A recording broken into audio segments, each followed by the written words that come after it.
After you finish the multiple choice and the short answer and the DBQ, you finally get to the long essay question, the LEQ. You'll get 40 minutes to write this essay. It will count for 15% of your final score, and it will be graded on a point-by-point scale from 0 to 6. So it's just like the DBQ, except without the outside evidence point, right? Because on the long essay question, everything's outside evidence. They're not giving you any documents to work with. In fact, look at these sample questions here. It gives me this description of basically everything that's on the rubric, and then I have 3 different essays to pick from. And notice it says I'm going to pick either 2 or 3 or 4. Notice that these are in 3 distinct chronological blocks. Question 2 is about the first 3 units of AP European history. Question 3 is about the middle 3 units, and question 4 is about the final 3 units.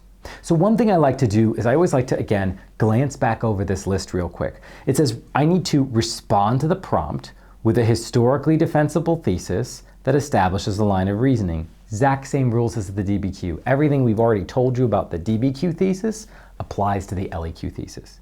I need to describe a broader historical context relevant to the prompt. So there's a contextualization point. Your first paragraph should be contextualization and then thesis, just like on the DBQ. You need to support an argument in response to the prompt using specific and relevant examples of evidence. So it's not being counted like on the DBQ, 3 or 6 or 7. This is about using specific relevant evidence without just saying there have been many differences between Catholics and Protestants over the years, right? I need something concrete. Talk about the Council of Trent. Talk about the French Wars of Religion. Get to the Enlightenment or something specific. I need to use historical reasoning, either comparison, causation, or continuity versus change over time. 3 different ways to frame or structure my argument that addresses the prompt. And then I need to use evidence to corroborate, qualify, or modify an argument that addresses the prompt. So you can see very similar setup to the actual DBQ rubric we've gone over. Now, as I'm looking over these 3 questions, I'm going to make a calculation about which time period I'm most comfortable in and which essay I feel like I can write. Question 2 says, evaluate the extent to which the commercial revolutions from 1450 to 1648 changed Europeans' relationship with international trade.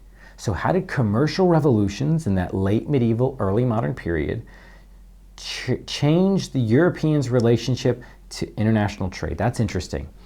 It's interesting, but I don't know that much about it, so I might go after questions 3 or 4. Question 3 says, evaluate the extent to which scientific discoveries in the period from 1648 to 1815 altered the intellectual lives of individual Europeans.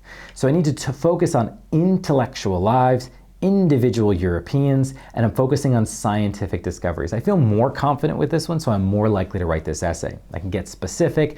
I have a lot of details and names and dates and places that will help support my argument. And finally, number 4, evaluate the extent to which European ideas concerning gender changed in the period from 1850 to 1950. So this is much later, and this is about gender and women's roles. There's a lot to say here about World War I and World War II, about the Industrial Revolution, about women's rights movements. I feel really good about that. I feel like I could probably do that better in American history than European history. And you might go into the test knowing, hey, I'm really good at the last few units. I'm going to probably do 3 or 4. That's what most people do. They tend to do the most recent stuff they've covered.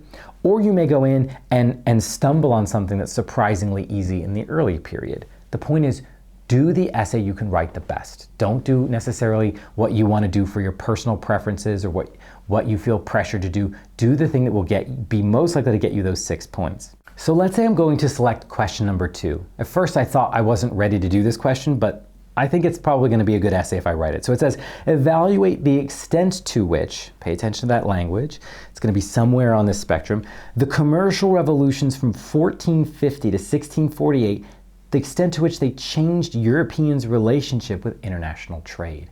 So what I want to do is just start right away with some context. What's going on in Europe in 1450 with regards to the commercial revolution? So what I might talk about here is something like Italian merchants in the 13 and 1400s. Italian merchants helped fuel the Renaissance in Italy. They helped expand trade in the Mediterranean world and further link Europe to the East. I could also talk about the sack of Constantinople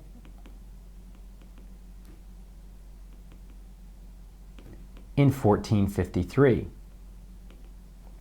This would also help me set up some context between the division between the Middle East and Europe during this time period. Then I could talk about the rise of the Portuguese and Spanish traders in the discovery of the New World.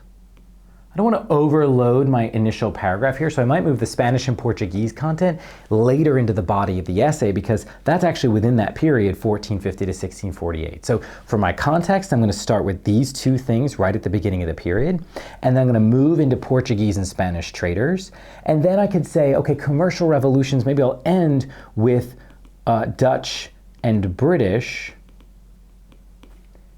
economic growth. Now, these are not answers to the question. They're not evidence. They're just topics. I need to sort it out in a way that answers the specific question, right? I need to respond to the prompt with a historically defensible thesis that establishes a line of reasoning. So I want to evaluate the extent to which these commercial revolutions changed their relationship with international trade. So the commercial revolution of the Italian merchants in the late Middle Ages is helping fuel a connection to the East. The Spanish and Portuguese traders, so this is about connection to the East. That's that relationship with international trade. I have Portuguese and Spanish traders in the Columbian Exchange and the New World, opening up new markets.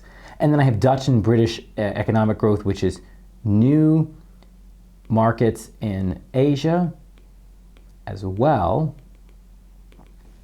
as new economic, I'll call them instruments, right? Things like credit and joint stock companies. So this is just a quick outline. You want to make sure that before you go into writing your essay, before you go after contextualization and then thesis and then these points for evidence and support and analysis and reasoning, that you are very thoughtfully planning how you're going to specifically answer the question and support it with relevant specific points. The point about the LEQ is this: it's very similar to the DBQ, except you don't have those documents to provide the evidence. So you need to make sure you come into the test and you can connect these points to each other. It's not worth it for most test takers to worry too much about comparison, causation, continuity, or change. You can still earn most of the points without that. So if you're going for a perfect score, definitely structure this around a comparison or continuity and change over time. But if not, don't worry about it. Go for contextualization. Go for the thesis point. Support your argument with specific evidence, and you'll get so high of a score on that 0 to 6 scale that you'll be ready to succeed on the test overall.